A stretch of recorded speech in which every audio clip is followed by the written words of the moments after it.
आपण बोलता बोलता दोन तीन उल्लेख फार महत्वाचे केले. एक म्हणजे सामन्याचा उल्लेख तुम्ही कृतज्ञतेने केला, त्याच्याबद्दल तुम्हाला सुद्धा मी खास धन्यवाद देतो. कारण आजच्या राजकारणामध्ये आणि आजच्या पत्रकारितेमध्ये अनेक जण पत्रकार म्हणून सामनामध्ये त्यांनी सुरुवातीचे धडे घेतले आणि मग इकडे तिकडे गेले. त्यातले काही तुमच्यासारखे आजही एक कृतज्ञतेची भावना ठेवून आमच्याशी वागत असतात.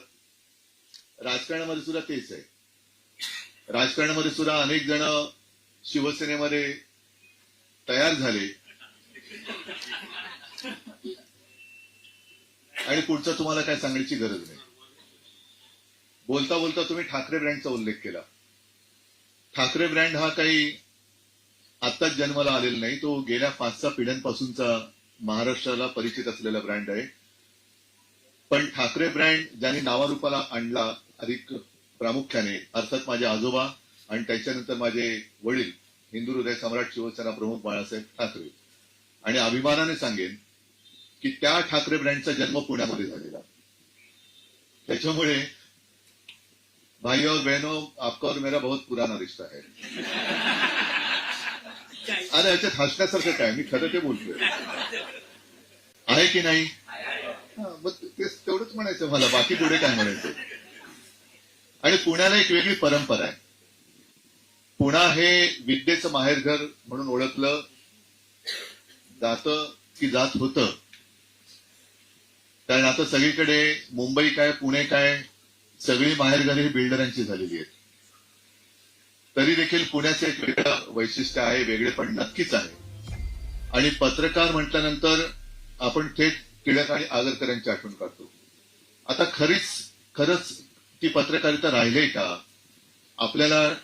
तसं मी पत्रकारितेवरती बोलू शकतो, कारण नाही म्हटलं तरी मी सुद्धा सामन्याचा संपादक आहेच. कार्यकारी संपादक समोर बसलेत, आमचे निगवेकर वगैरे सगळे इथले आहेतच. पण म्हणून मी एक थोडस बोलू शकतो. तर आपल्याला तो अधिकार राहिलाय का आपण तो गमावलेला आहे? कारण जेव्हा जेव्हा आपण पत्रकारितेचा उल्लेख करतो तेव्हा टिळक आणि आगरकर, पण त्यांच्याकडनं आपण काय घेतलेलं आहे? आज आपली ताकद आहे का सरकारला की तुमचं डोकं ठिकाणावर आहे का, हे आपल्या सरकारला विचारण्याची ताकद आणि हिंमत आपण ठेवले का हरवून बसलेलो आहोत? काल परवाचा जो दसरा मेळावा झाला शिवसेनेचा, अभूतपूर्व झाला. हे मी तुम्हाला सांगण्याची गरज नाही. अभूतपूर्व हे केवळ माझं श्रेय नाही, तर कोसळणाऱ्या पावसामध्ये शिवाजी पार्क, एकतर शिवाजी पार्कमध्ये तळं झालं होतं आणि त्याही चिखलात केवळ मुंबईतलाच नव्हे तर महाराष्ट्राच्या कानाकोपऱ्यातनं शिवसैनिक आला होता. वयोवृद्ध पण आले होते, महिला पण आल्या होत्या, आबालवृद्ध आले होते, स्वतःची चटणी भाकरी घेऊन आले होते. पण आपल्याकडे बिर्याणी वगैरेची अशी काही सोय नाहीये. जे येतात ते स्वकष्टाचं असतं. असे सगळे शिवसैनिक आलेले. पाऊस पडत असताना सुद्धा कोणीही जास्त हल्ला नाही. एकतर शिवाजी पार्कला दरवाजे नाहीये, तसे बांधावरनं उडी मारली का माणूस बाहेर जाऊ शकतो. त्याच्यामुळे आलेल्यांना कोंडून ठेवण्याची काही तशी आम्हाला गरज वाटली नाही कधी, जी इतरांना कदाचित वाटत असेल की भाषण सुरू झाल्यावरती दरवाजे बाहेरनं बंद करतात. तशी काय आम्हाला गरज कधी वाटली नाही. आणि आपल्या आठवणीसाठी सांगतो की शिवसेनेचा पहिला दसरा मेळावा जेव्हा झाला 1966, मी अर्थातच 6 वर्षाचा होतो. येता जाताना सगळ्या हालचाली बघत होतो. घरी गर्दी होते, शिवसैनिक येतायत, आणि मग सभा कुठे घ्यायची, काय कुठे घ्यायची, त्या चर्चेत मी काही सहभागी नव्हतो, नक्कीच नव्हतो. पण या आठवणी शिवसेना प्रमुखांनी सांगितलेल्या आहेत की जेव्हा त्यांनी ठरवलं की पहिली सभा घ्यायची, कुठे घ्यायची, शिवसेना प्रमुख म्हणाले शिवाजी पार्कला. सगळे त्यांचे मित्रमंडळी होती आणि आजूबाजूची काही लोक होती. ते अरे तुम्हाला काही वेळ लागली काय, शिवाजी पार्क पाहिले काय किती मोठं आहे, जरा पहिली सभा आपण एक छोट्या हॉलमध्ये घ्यायला पाहिजे, नंतर एक छोटं मैदान बघू, आणि असं करता करता जेव्हा आपल्याला वाटेल, अंदाज येईल, तेव्हा शिवाजी पार्कला घेऊ. तेव्हा बाळासाहेबांनी ताडकन सांगितलं की मी पहिली सभा शिवाजी पार्कलाच घेईन, बघू कोण वेड आहे, मी वेडा आहे का लोक वेडी आहेत. आणि आता कालांतराने कळतं की दोन्ही वेडे नव्हते. दोघंही व्यवस्थित ठरवून जे त्यावेळेला एक दिशा ठरवली, त्या दिशेने तो प्रवास मला अभिमान वाटतोय की तुमच्या सगळ्यांच्या आशीर्वादाने आम्ही पुढे चालू ठेवलेला आहे. आणि त्याच जिद्दीने पाऊस समोर दिसत असताना सुद्धा मी संजय आणि माझे काही 2-4 नेते शिवसेनेचे आम्ही बोलत होतो कुठे घ्यायचं, तर आम्ही म्हटलं परंपरा आहे आपली, शिवाजी पार्क हॉलमध्ये कसा घेणार. आणि शिवाजी पार्कला सभा घेतली, मेळावा घेतला आणि तो तुम्ही बघितला. मुद्दा काय तो की ही माझ्या शिवसेनेची एक तुम्हाला परंपरा सांगितली. त्या मेळाव्यात मी नेमकं काय सांगण्याचा प्रयत्न केला, कितपत मला जमला असेल, कारण पाऊस होता, समोर लोक भिजत होती, कितपत जमला कल्पना नाही मला. पण माझा प्रयत्न हा आहे, होता आणि आहे आणि तो राहणार, केवळ माझा पक्ष सत्तेत आला पाहिजे. पण सत्ता आल्यानंतर पुढे काय, सत्ता कशासाठी पाहिजे, का म्हणून तुम्हाला सत्तेत यायचंय, आणि सत्ता आल्यानंतर एवढी सगळी सत्ता असल्यानंतर सुद्धा तुम्ही देश तरी सांभाळणार आहात की नाही, राज्य म्हणून तरी सांभाळणार आहात की नाही, की केवळ पक्ष म्हणून सांभाळणार आहात तुम्ही. मधल्या काळात मी असं म्हटलं होतं, ते आजही माझं मत आहे की आपल्या देशाला आता पंतप्रधानांची गरज आहे, गृहमंत्र्यांची गरज आहे, अख्ख्या मंत्रिमंडळाची गरज आहे. कारण आता जे बसलेत ते एका पक्षाचे मंत्री बसलेत, देशाचे नाहीयेत. देशाचे म्हणून कारभार कुठे. ज्या सोनम वांगचुक यांचा उल्लेख मी केला, आपण किती लोक त्यांच्याबद्दल बोलतोय, किती लोकांना सोनम वांगचुक माहितीये, काय त्यांनी असा गुन्हा केला होता, काय म्हणून त्यांना डायरेक्ट रासुका मध्ये अटक केली, काय एवढं मोठं राष्ट्र विघातक काम त्या वांगचुक यांनी काय केलं होतं, काय चूक केली होती वांगचुकांनी. काल परवापर्यंत जे पंतप्रधानांची स्तुती करत होते तोपर्यंत ते देशप्रेमी होते. मग असं नेमकं काय घडलं. मग सोनम वांगचुक यांनी जर का चूक केली असेल तर मणिपूरमध्ये चूक कोणी केली होती, का पेटलं मणिपूर. आता सुद्धा बातम्या ज्या येतात आपल्याकडे बातमी येतच नाही, हे आपलं कर्तव्य नाही का बातम्या दाखवणं. लडाखमध्ये काय परिस्थिती आहे, लडाख खरंच शांत झाले का, लेह लडाख.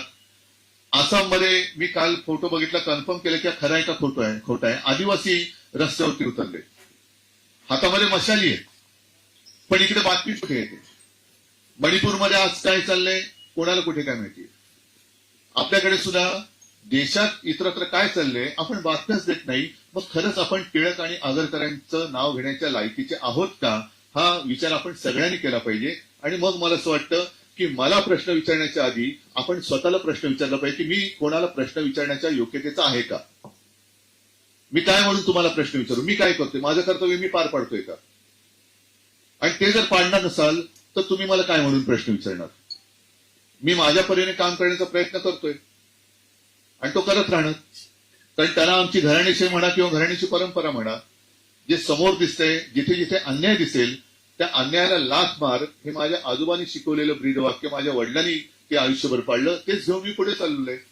म्हणजे अगदी काही फुटबॉलपटू होण्याची गरज नाहीये की जिकडे तिकडे लाथ मारत केल, पण अन्याय दिसेल तिकडे ढोंगाला लाथ मारणं हे आमचं कामच आहे.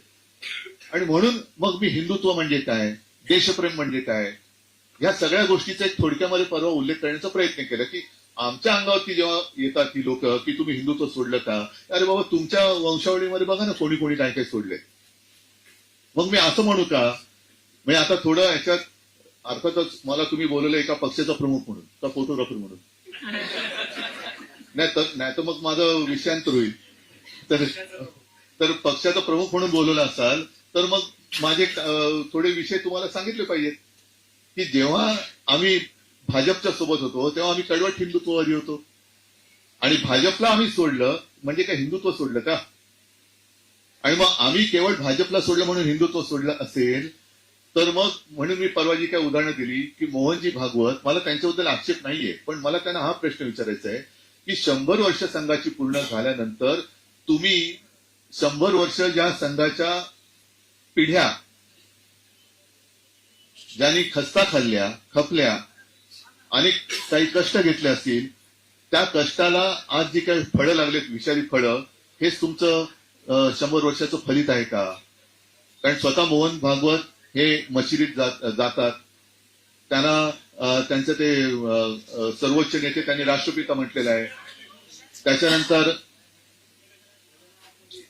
या चॅनलवरनं बघा ना तुम्ही. त्याच्यानंतर भारतीय जनता पक्ष अल्पसंख्याकांना आता सदस्य करून घेते, कधी सौगाते मोदी वाटतायत. आम्ही काँग्रेस बरोबर गेलो म्हणून हिंदुत्व सोडलं. सौगाते नेहरू कधी पाहिलं का तुम्ही, सौगाते इंदिरा गांधी कधी ऐकले का तुम्ही. मग चौघा ते मोरी वाटणारे त्याला आधी लंगूट ते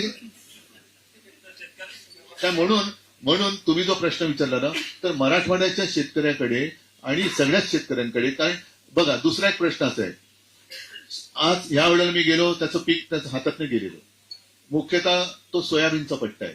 सगळे शेतकरी रडत होते, हातामध्ये म्हणजे ते सगळे चिखलाने बिचारे माखलेले होते, हातात सगळं ते सडलेलं सोयाबीन घेऊन उभे होते. सोयाबीन गेलं, पीक गेलं, म्हणजे त्याच्या डोक्यावरचं कर्ज तसंच राहिलं, त्याच्या घरादारातलं काय असेल, कुटुंबाचं काय खर्च तो तसाच राहिला.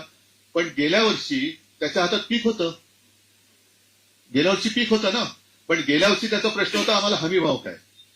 म्हणजे शेतकरी या दुहेरी संकटात आहे, त्याच्या हातात पीक लागलं तरी हमी भाव त्याला त्याची किंमत मिळत नाही, आणि गेलं तर सगळंच गेलं. तर ह्या सगळ्या गोष्टीकडे, आणि जो काही दुजाभाव चालतो आपल्याकडे, मी कोणाचे विरोधात नाहीये, पण आता साखर सम्राट जे आहेत त्या साखर सम्राटांना भाजपात गेल्याबरोबर शेकडो कोटींची थक हमी मिळते. थक बाकी जरी असली त्यांच्या साखर कारखान्याच्या कर्जाची, तरी सरकार हमी घेतं, आणि जर का त्या साखर कारखान्यांनी कर्ज परतफेड केली नाही तर सरकार ते पैसे भरतं. आणि शेतकरी जेव्हा बँकेत जातो तेव्हा त्याला त्याचं घरदार, जमीन, बायकोचं मंगळसूत्र, बैलजोडी सगळं गहाण टाकल्याशिवाय त्याला 5, 10, 15, 20 हजार रुपये मिळत नाही, आणि यांना शेकडो कोटी रुपये मिळतात, त्याचे तुम्ही थक हमी घेता. हा जो काही प्रकार आहे ना, ह्याला कुठेतरी एक समानता आली पाहिजे. आणि मग आपण त्याच्यावरती बोलल्यानंतर मग विकास म्हणजे काय, विकास शेतकऱ्याचा करायचा असेल तर मला असं वाटतं की त्याला नुसता हमी भाव नाही तर हमखास भाव मिळेल अशी यंत्रणा निर्माण करण्याची गरज आहे. त्याला हमखास भाव मिळालाच पाहिजे. तो काही न करता तो काय मार्केट रिसर्च करतो का? आपल्याकडे आता आयफोन 16, 17, 18, 50, 51, 55 काय त्याच्यात फरक काहीच पडत नाहीये, पण आहे ना मार्केट रिसर्च चालतो, आणि काय केलं तर लोक त्याला घेतील. तसं आपण मार्केट रिसर्च करून काय पिकवलं गेलं पाहिजे अशा पद्धतीने शेतकऱ्यांना एकत्रित करून, ज्याला तुम्ही गटशेती म्हणा किंवा काही म्हणा, असं देऊन त्याला तसं बियाणं देणं, तसं त्याला सपोर्ट करणं आणि मार्केट उपलब्ध करून देणं, असं केलं तर मला वाटतं शेतकरी जगू शकेल, असं मला वाटतं. मला माहिती तुम्ही सहमत होईल की नाही. हॅलो, एक शेवटचा प्रश्न घेतोय. मग सांगतो, मग परत येईल मी.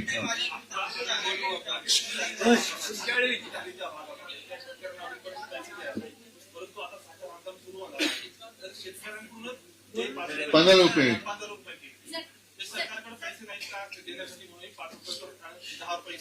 आता काय मी काय उत्तर देऊ याच्यावर? म्हणजे हा पूर्वभार सरकार आता जसं जीएसटी कमी केला, बरोबर आहे, जीएसटी लावला कोणी होता? नेहरूने लावला होता का? हा नाही, एक थांबा ना जरा, नेहरूने लावला होता का जीएसटी? म्हणजे म्हणजे त्यांनी 8 वर्ष 127 लाख कोटी रुपये लुटले, बरोबर आहे. आणि आता ते आपल्यावरती म्हणजे जीएसटी लावला तोही उत्सव आणि कमी केला तोही उत्सव. ठीक आहे, चला सगळ्यांना